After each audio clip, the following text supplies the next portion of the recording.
வடகிழக்கு பருவமழை தீவிரமடைந்துள்ள நிலையில் மழையால் பாதிக்கப்பட்ட இடங்களில் முதலமைச்சர் செல்வி ஜெயலலிதா உத்தரவுப்படி சீரமைப்பு பணிகள் போர்க்கால அடிப்படையில் நடைபெற்று வருகின்றன.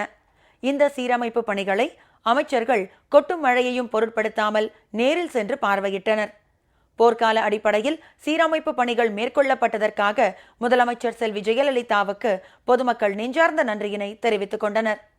சென்னையில் தொடர்ந்து பெய்து வரும் மழையால் பாதிக்கப்பட்ட பகுதிகளில் சீரமைப்பு பணிகள் போர்க்கால அடிப்படையில் நடைபெற்று வருகின்றன.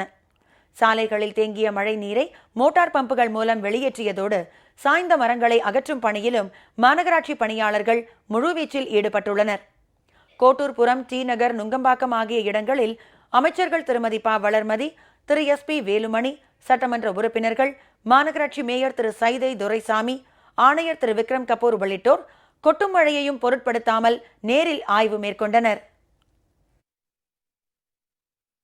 மாண்புமிகு தமிழ்நாடு முதலமைச்சர் புரட்சித் தலைவி அம்மா அவர்களுடைய ஆணைக்கிணங்க போர்க்கால அடிப்படையில் இன்றைக்கு நிவாரணப் பணி நடந்து கொண்டிருக்கிறது. இன்றைக்கு மழை முடிஞ்சு 1 ஹவரில் எல்லாமே தண்ணி எல்லா பக்கம் நல்லா சீரான முறையில் போயிடுது.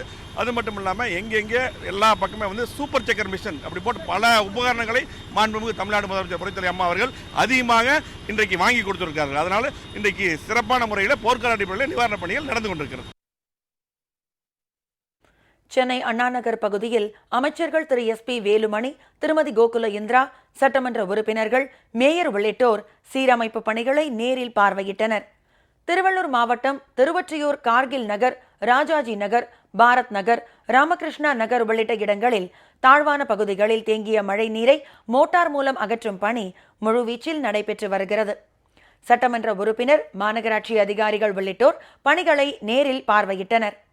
நாகை மாவட்டம் நாகப்பட்டினம் நகரில் தியாகராஜபுரம் குளம், சிவன் கோவில் குளம், அண்ணா நகர், செல்லூர் சாலை உள்ளிட்ட பகுதிகளில் சாலைகளில் தேங்கிய மழை நீரை நகராட்சி ஊழியர்கள் மூலமாகவும் JCB பொக்லைன் இயந்திரங்கள் மூலமாகவும் அப்புறப்படுத்தும் நடவடிக்கை மேற்கொள்ளப்பட்டுள்ளது.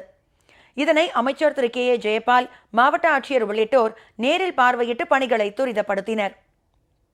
போர்க்கால அடிப்படையில் சீரமைப்பு பணிகள் மேற்கொள்ளப்பட்டதற்காக முதலமைச்சர் செல்வி ஜெயலலிதாவுக்கு பொதுமக்கள் நெஞ்சார்ந்த நன்றியினை தெரிவித்துக் கொண்டனர். 3 தினங்களாக நாகை மாவட்டத்தில் கனத்த மழை பெஞ்சிக்கிட்டு இருக்குது. மழை நீர் அப்புறப்படுத்துவதற்காக JCB லாரிகள் அப்புறப்படுத்தினார்கள். இதை பார்வையிட கலெக்டர், அமைச்சர்கள் அனைவரும் பார்வையிட்டு அப்புறப்படுத்தினார்கள். இதை உத்தரவிட்ட முதலமைச்சர் அம்மாவுக்கு எங்கள் நன்றியை தெரிவித்துக் கொள்கிறோம். பொக்லைன் இதெல்லாம் வச்சு கலாரி இதெல்லாம் மூலியமா எல்லாம் சுத்தப்படுத்தி அப்புறப்படுத்தி கொடுத்தாங்க. இதுக்கு உடனடியாக உத்தரவிட்ட முதலமைச்சர் அம்மா அவர்களுக்கு நன்றி. கடலூர் மாவட்டம் கங்கணாங்குப்பம், செம்மண்டலம், முதுநகர் பகுதிகளில் மழைநீர் கால்வாய் சீரமைக்கும் பணிகளை அமைச்சர் திரு MC சம்பத் மற்றும் நாடாளுமன்ற உறுப்பினர் திரு A அருண்மொழி தேவன் உள்ளிட்டோர் பார்வையிட்டனர். இதனிடையே வடகிழக்கு பருவமழை முன்னெச்சரிக்கை நடவடிக்கை குறித்த ஆய்வுக் கூட்டம் கடலூரில் நடைபெற்றது. விழுப்புரம் மாவட்டம் விழுப்புரம் புதிய பேருந்து நிலையம், கீழ்பெரும்பாக்கம், இந்திரா நகர், மகாராஜபுரம் உள்ளிட்ட பல்வேறு இடங்களில் தேங்கியுள்ள மழை நீரை போர்க்கால அடிப்படையில் நகராட்சி ஊழியர்கள் வெளியேற்றி வருகின்றனர். மரக்காணம் கிழக்கு கடற்கரை சாலையில் 2 இடங்களில் போக்குவரத்துக்கு இடையூறாக சாய்ந்து விழுந்த மரங்களை அப்புறப்படுத்தும் பணியில் ஊழியர்கள் ஈடுபட்டுள்ளனர். திருவாரூர் மாவட்டம் திருவாரூர் நகரின் தாழ்வான பகுதிகளில் தேங்கியுள்ள மழை நீரை வெளியேற்றும் பணியிலும் கழிவுநீர் கால்வாயில் தங்கு தடையின்றி மழைநீர் செல்லும் வகையிலும் நகராட்சி பணியாளர்கள் நடவடிக்கை மேற்கொண்டுள்ளனர்.